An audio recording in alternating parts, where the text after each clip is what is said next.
The next month was brutal. Harrison called Sophia into his office and made his disappointment clear. Christopher stopped speaking to her. Aunt Margaret sent a letter detailing how Sophia was destroying the family reputation. Worst was Richard Ashford. He was dating Victoria Marcus's ex, though separated, still seemed generous. When Victoria discovered Marcus wasn't actually poor, she tried to come back. Marcus showed Sophia the texts, the voicemails. Richard became vindictive, spreading rumors that Marcus's wealth was inherited and unearned, that he was unstable, using Sophia to access Caldwell properties. "He's trying to turn the business community against you," Sophia said one evening in Marcus's real apartment, the stunning penthouse he actually lived in. "My father is listening. Let him talk. I've never cared about reputation. Anyone who knows my work won't believe him. But your father is threatening to pull funding from my firm." This was true. Harrison had made it clear. End things with Marcus, accept Richard, and her firm would get needed contracts.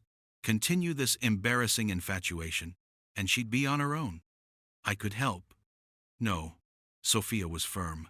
"I love you, but I need to do this myself. I need to prove I can stand on my own. Otherwise, I'll always wonder." Marcus kissed her forehead.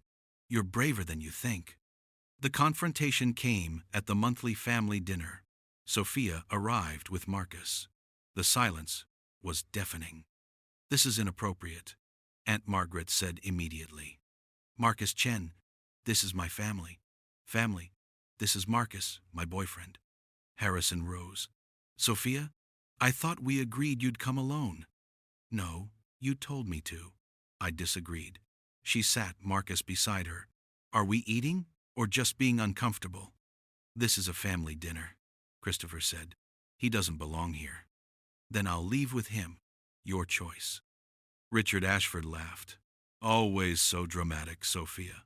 Marcus, I hear you have interesting investment ventures. Inherited wealth is tricky, so easy to squander without drive or intelligence. I've tripled my inherited wealth in 8 years. I'm comfortable with my track record." "Tripled? From 1 million to 3? Not impressive. Try multiplying by a few hundred." Marcus's voice was level. "I started with approximately 200 million. I'm currently worth just over 600 million. Diversified portfolio, sustainable investments, ethical practices." He took Sophia's hand.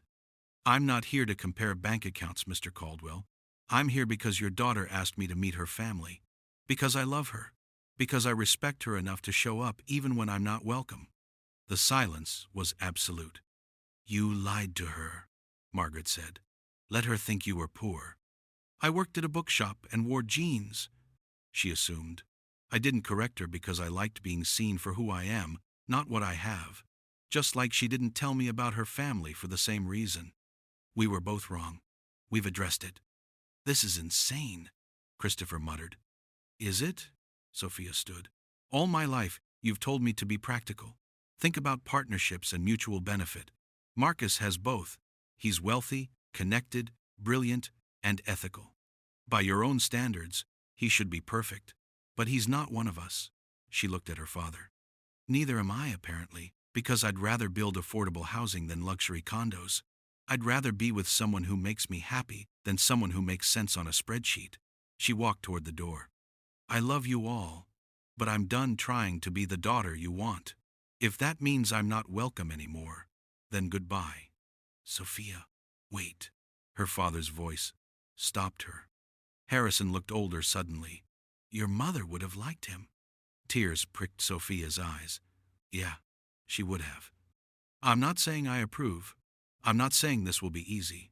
But don't leave. Sit down. Let's try to be a family, even if we're not very good at it." It wasn't acceptance, but it was a start.